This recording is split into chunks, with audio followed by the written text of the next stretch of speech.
Yes, mtazamaji wa Atu Media pamoja na Bela TV, siku ya leo imempendeza Mungu tena mtumishi wa Mungu, mwimbaji wa nyimbo za Injili ambaye amekuwa akifanya vizuri katika sekta ya muziki wa Injili nchini Tanzania. Mtumishi wa Mungu, Bwana Yesu asifiwe. Amina. Watu wangependa kutambua majina yako, unaitwa nani? Jina langu naitwa Tuzo Jerome, mwimbaji wa nyimbo za Injili. Okay, lakini pia unamiliki studio? Pia namiliki studio kwa waimbaji kadhaa pia ambao tumefanikiwa kufanya nao kazi na wengine ambao bado nawakaribisha sana. Okay.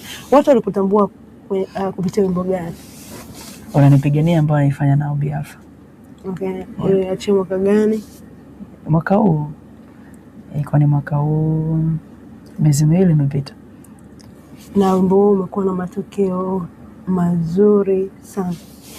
Katika nyimbo zangu zote, hiyo ndio nyimbo ambayo imenitambulisha kwa kiasi. Okay. Pengine mpaka sasa hivi umefanikiwa kuwa na nyimbo ngapi? Mpaka sasa hivi na nyimbo 5 ambayo na sasa hivi na nyimbo nyingine 2 ambazo nitaachia hivi karibuni. Labda kitu gani ambacho kilikuvutia wewe zaidi kujikita kwenye uimbaji wa nyimbo za Injili na si muziki wa secular? Cha kwanza nishawahi kufanya secular. Nimefanya sana. Sana. Lakini baadaye nikarudi kwenye gospel. Hakuna kitu nishawahi zaidi kumtumikia Mungu. Kwa sababu ukiwa na ile kiu ya kumtumikia Mungu, lazima tutajikuta umeanza kumtumikia Mungu. Kwa hiyo hakuna kitu nisukuma, ni kumtumikia tu Mungu. Na kwa sababu nimeona na kipaji nikasema nitamtumikia Mungu kwa njia ya uimbaji. Utofauti ni upi? Umesema ulianza kwenye nyimbo za Bongo Flava, baadaye ukaja kwenye gospel. Tuzo wa kwenye secular na kwenye gospel ni watu wawili tofauti, na utofauti wao upo katika nini? Huyu wa kwenye secular alikuwa ni yaseme, anafanya kwa miemko, anafanya kwa akili zake, anafanya kwa kuangalia soko linataka nini, trend, anafanya kwa kuangalia vitu vya kidunia, ni vitu vya kimwili. Lakini wa gospel huyu hapa mara nyingi anamtegemea Mungu. Anamtegemea Mungu sana. Hiyo ndio tofauti kubwa sana. Okay. Ilikuwaje ukafungua studio yako mwenyewe? Hii ni neema tu kusema kweli, kwa sababu sijawahi kufikiria kama ningewahi kumiliki studio kama hii. Lakini Mungu akawa amenipa uwezo wa kuweza kumiliki studio, na mimi nikatumia uwezo kumiliki, ndio maana niko hapa. Bwana, mshukuru Mungu sana kwa hiyo. Ni muda gani umepita tangu studio imefunguliwa? 7 na miezi 7. Matokeo yake yako? Ni mpya. Kwa hiyo kuna mtihani, nilikuwa nimenunua vifaa ambavyo vilikuwa sio vizuri. Nikawa lazima nibadilishe. Nikawa pia nimenunua, vifaa vilikuwa vingi.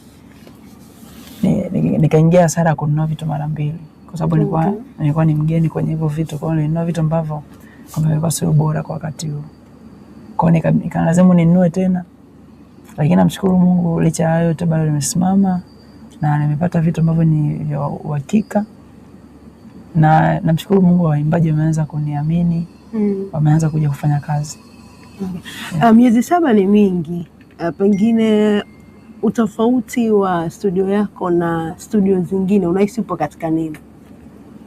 Kwa sababu hii tunasema studio, lakini hii ni sehemu ya kumtumikia Mungu. Ndio tofauti.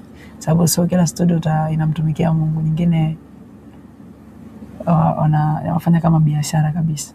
Okay. Lakini mimi kwangu hii inaanza hivi, ni kwa udogo, lakini inaenda utukufu. Okay, maana studio hii ni huduma.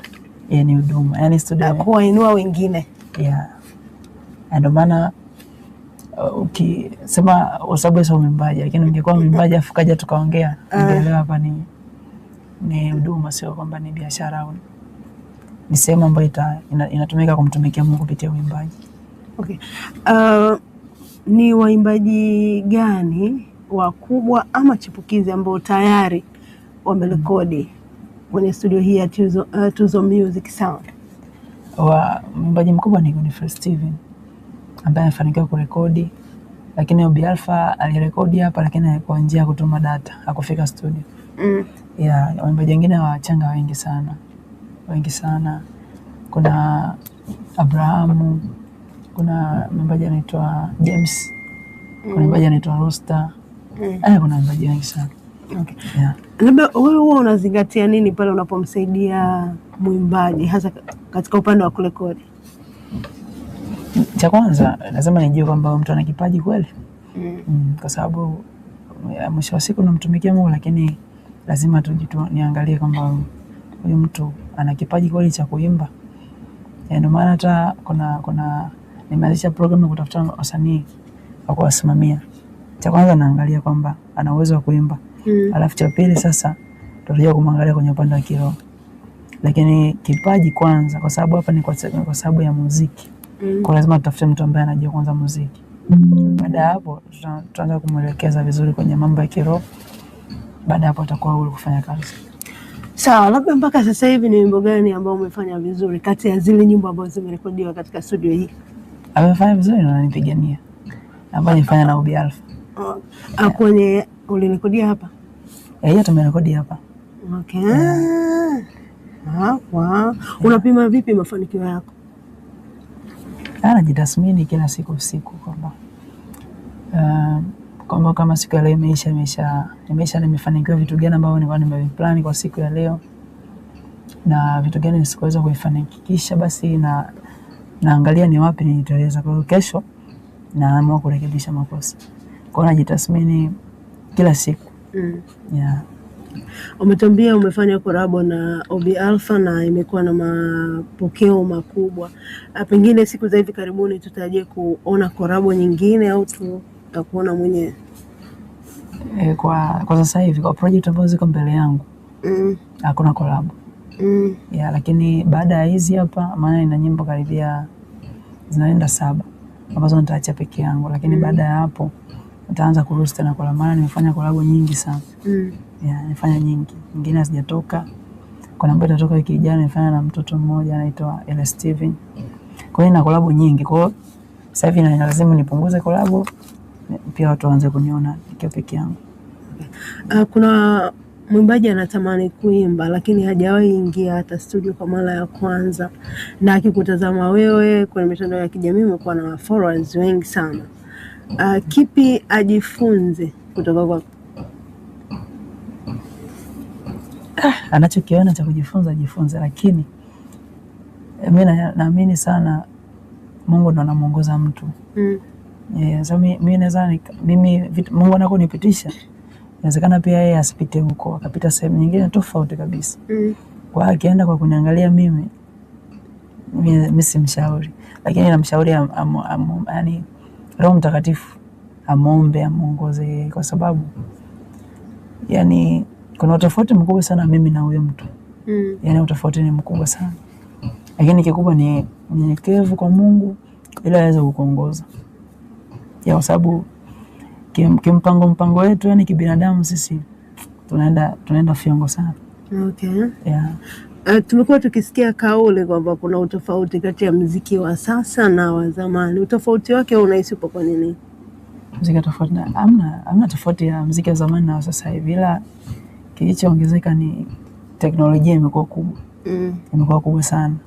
Kuna vinanda walikuwa wanatumia zamani vilikuwa havina vitu vingi, lakini sasa hivi kuna kinanda ukiangalia sasa hivi na sound nyingi. Ndio maana hata muziki sasa hivi unakuta ni tofauti na zamani, kwa sababu teknolojia imekuwa kubwa. Magita ya zamani sio tofauti na sasa hivi. Kwa hiyo hakuna tofauti, isipokuwa teknolojia inakuwa kama Biblia inavyosema kwamba siku za mwisho maarifa ataongezeka maarifa ya Mungu na kwa shetani. Kwa hiyo hakuna tofauti, isipokuwa tu maarifa yameongezeka. Sawa. Umesema maarifa yameongezeka. Teknolojia kwa sehemu inaharibu sekta ya muziki au inafanya thamani yake ipande? Iko kote, inaharibu lakini pia inajenga, kwa sababu kama sasa hivi kuna muziki wa AI. Muziki wa AI kuna watu wanatumia kwa ajili ya secular au kwa ajili ya vitu vingine tu, lakini wengine wanatumia kwa ajili ya nyimbo za Mungu. Kwa hiyo unaona sasa ni namna wewe mtu unatumiaje teknolojia. kwa sababu hakuna mtu atakuzuia kwamba atakupangia fanya hivi. Wewe mwenyewe unaangalia una stick wapi. Kwa kuna mwingine atastiki kufanya vitu vya giza, ya uwezo kumkataza. Mwingine ataamua kustiki vitu vya kwenye nuru. Kwa hiyo teknolojia ndio hiyo ipo, na tunaruhusiwa kuitumia wote, waliookoka na wasiokoka, lakini matumizi mwisho wa siku inahitaji kwamba huyo mtu anapotea au yuko sawa. Kumetokea mijadala hapa karibuni kwamba waimbaji sasa hivi wanaimba nyimbo zao kwa kutegemea AI. Ni kweli? Sasa mimi siwashauri hivyo, kama ipo, lakini mimi siamini. Lakini wapo watu ambao wanafanya AI muziki wao wa kila siku, yani kwamba hawezi kurekodi kwa sauti yake, hawezi kufanya kwa akili zake, anategemea AI. Mara nyingi naona hapo kibiashara. Kwa hiyo sio mbaya, lakini kwa mtu ambaye ana kipawa anataka kufika mbali, usitumie AI kwenye product muziki. Wewe mitandao ya kijamii imekusaidia vipi katika kukuza nyimbo zako na utumishi wako? Kwa kiasi kikubwa sana, kwa sababu ukiangalia kama TikTok ndio platform ambayo mimi Mungu amenipa mbani kubwa sana kuliko nyingine. Inanisaidia sana, napata marafiki. Yaani kuna waimbaji sasa hivi na DM wamekuwa marafiki zangu. Isingekuwa ni ile TikTok, sijui kama ningeweza kuwa nao. Kwa hiyo lakini watu wananiamini, wanafanya challenge. Hiyo yote hiyo nisema namshukuru Mungu, sababu ni mtandao umenifanya na kuwa namna hiyo. Napata watu na wananisupport.